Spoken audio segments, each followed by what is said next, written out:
ইফতারের দোয়া জানা আছে ভাই? কি দোয়া?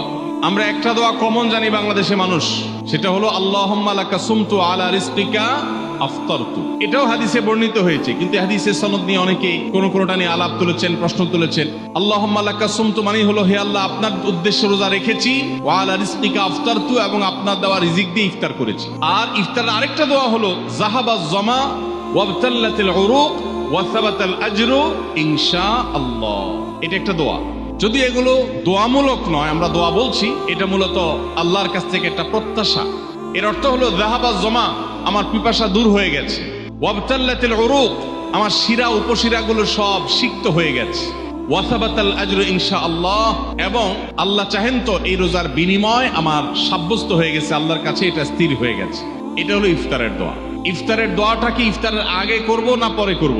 ইফতারের দোয়াটা যারা ইফতারের আগে করার পক্ষে তারা হাত তোলেন, অল্প সংখ্যক মানুষ। আর বাকিরা সবাই কি পরের পক্ষে না মাঝখানের পক্ষেও আছেন লোক? সব পরের। মাশাআল্লাহ, সব সূক্ষ্ম সূক্ষ্ম মাসআলা দেখি গাবতলী মানুষ জানে, মাশাআল্লাহ, অনেক অগ্রসর দেখা যায়। আল্লাহ আমাদের সবাইকে দ্বীনের জন্য কবুল এবং মঞ্জুর করুন, মাশাআল্লাহ। ভাইরা আমার, ইফতারের দোয়াটা ইফতারের পরে করতে হয়, যেটা বেশিরভাগ মানুষ জানে না, কিন্তু আমি অবাক হলাম যে এখানে বেশিরভাগ মানুষ আপনারা জানেন, মাশাআল্লাহ, নলেজেবল মানুষ, বোঝা গেছে। ইফতারের দোয়ার অর্থের দিকে তাকালেই তো বোঝা যায় এটা আগে না পরে। দোয়ার অর্থের মধ্যে তাকালে আমরা দেখতে পাচ্ছি যে আল্লাহ শিরা উপশিরা সিক্ত হয়ে গেছে, পিপাসা দূর হয়ে গেছে, এগুলো তো ইফতারের পরেই হয়। অবশ্য আমি অর্থ আগে বলে দিছি, সেটা দেখে হয়তো আপনারা অনেকে বুঝে ফেলছেন, মাশাআল্লাহ। তো যাই হোক, ইফতারের শুরুতে বিসমিল্লাহ বলে ইফতার করব, আর শেষে এই দোয়া পড়বো। আল্লাহ আমাদেরকে আমলের তৌফিক দান করুন।